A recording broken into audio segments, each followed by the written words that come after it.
Welcome to Mystery in 5 minutes. चलिए एक ऐसी कहानी सुनते हैं जो शुरू तो हुई एक बिल्कुल रूटीन फ्लाइट से, लेकिन बन गई एविएशन के सबसे बड़े रहस्यों में से एक। सोचिए जरा, 5 मिलिट्री प्लेन एक साथ एक रूटीन ट्रेनिंग मिशन पर निकलते हैं। सब कुछ बिल्कुल प्लान के मुताबिक था। एक ऐसा मिशन जो उन्होंने पहले न जाने कितनी बार किया होगा। लेकिन जब वो लापता हो गए तो उन्हें ढूंढने के लिए भेजा गया एक रेस्क्यू प्लेन, उसकी किस्मत में भी कुछ अजीब ही लिखा था।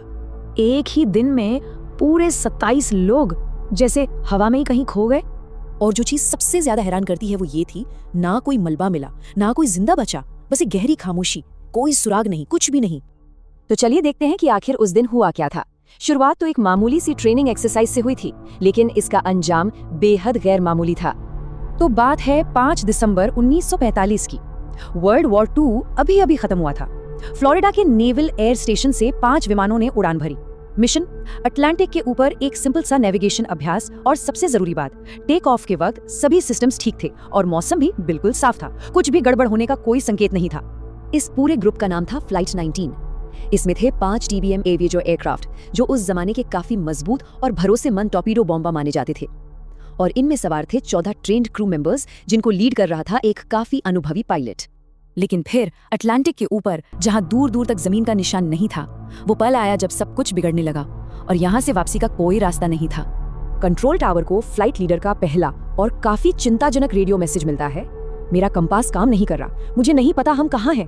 अब सोचिए, उस जमाने में नेविगेशन पूरी तरह से कंपास पर निर्भर करती थी, तो कंपास का फेल होना मतलब आप अंधेरे में तीर चला रहे हो। एक कंपास की खराबी से शुरू हुई ये परेशानी देखते ही देखते 5 विमानों में फैल गई। एक ऐसी स्थिति बन गई जहां अनुभवी पायलट्स को भी ये समझ नहीं आ रहा था कि पूरब कहाँ है और पश्चिम कहाँ। और जैसे जैसे उनकी हालत खराब होती गई, जैसे जैसे वो समुद्र के ऊपर भटकते रहे, फ्लाइट 19 से आने वाले आखिरी मैसेजेस और भी ज्यादा अजीब और डरावने होते चले गए। उनके सबसे अजीब मैसेजेस में से एक ये था, समुद्र अजीब दिख रहा है, हम सफेद पानी में घुस रहे हैं। आखिर पायलट्स देख क्या रहे थे?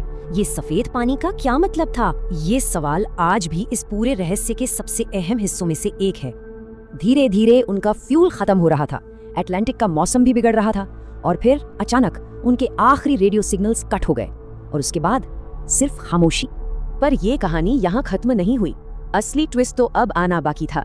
एक रहस्य के अंदर एक और रहस्य, जो इस घटना को और भी ज्यादा, अब जानते हैं, अविश्वसनीय बना देता है। जैसे ही फ्लाइट 19 से कांटेक्ट टूटा, फौरन एक सर्च ऑपरेशन शुरू किया गया। एक मार्टिन मैरिनर रेस्क्यू प्लेन, जिसमें 13 क्रू मेंबर्स थे, उन्हें ढूंढने के लिए भेजा गया। और वो रेस्क्यू प्लेन, वो भी गायब हो गया, बिना किसी मेडे कॉल के, बिना किसी वार्निंग के। इस एक घटना ने इस मिस्ट्री को कई गुना और गहरा कर दिया। तो सवाल उठता है, आखिर हुआ क्या था? इन लापता विमानों और लोगों को समझाने के लिए कई सारी थ्योरी सामने आई हैं।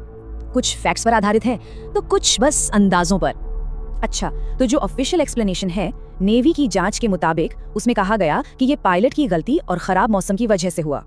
उनका मानना था कि फ्लाइट लीडर भटक गए थे और बाकी पायलट्स उनके पीछे चले गए। फ्यूल खत्म हुआ और वो समुद्र में क्रैश हो गए। लेकिन इस थ्योरी से कई बड़े सवाल खड़े होते हैं जिनका जवाब नहीं मिलता। जैसे कि सारे कंपास एक ही टाइम पर फेल कैसे हो गए? इतने बड़े क्रैश के बाद कोई मलबा, कोई तेल का छोटा सा निशान तक क्यों नहीं मिला? और सबसे बड़ा सवाल, एक इतना बड़ा रेस्क्यू प्लेन, वो भी बिना कोई सुराग छोड़े, कैसे गायब हो सकता है? तो यहीं से शुरू होती हैं वो थ्योरीज जो थोड़ी एक्स्ट्राऑर्डिनरी हैं। कुछ लोग कहते हैं ये बरमूडा ट्रायंगल का काम है, अटलांटिक का वो हिस्सा जो ऐसी रहस्यमयी घटनाओं के लिए बदनाम है।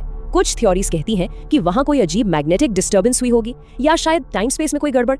लेकिन एक साइंटिफिक संभावना भी है जो सफेद पानी वाली बात को समझा सकती है। कुछ एक्सपर्ट्स का मानना है कि समुद्र के नीचे से अचानक मीथेन गैस निकलने से पानी की डेंसिटी कम हो जाती है, जिससे कोई भी प्लेन या जहाज सीधा डूब सकता है। देखिए, आज इस बात को लगभग 80 साल हो चुके हैं, लेकिन ये रहस्य आज भी वैसा का वैसा ही है। कुछ सवाल हैं जो शायद हमेशा हवा में ही रहेंगे। सबसे पहला और सबसे अहम सवाल, आखिर वो मलबा है कहाँ? इतने बड़े बड़े सर्च ऑपरेशंस हुए, पर एक छोटा सा टुकड़ा तक क्यों नहीं मिला? और उन 27 लोगों का क्या हुआ? उनके आखिरी पल कैसे गुजरे होंगे? ये इस पूरी त्रासदी का, आप जानते हैं, सबसे इमोशनल सवाल है। तो क्या माने, क्या ये सिर्फ एक ट्रैजिक एक्सीडेंट था, इंसानी भूल और खराब मौसम का एक जानलेवा कॉम्बिनेशन? या क्या फ्लाइट 19 ने उस दिन बरमूडा ट्रायंगल के सबसे गहरे, सबसे अंधेरे राज को देख लिया था? ये एक ऐसा सवाल है जिसका जवाब शायद हमेशा के लिए समुद्र की गहराइयों में ही दफन रहेगा। Comment the next mystery you want to know.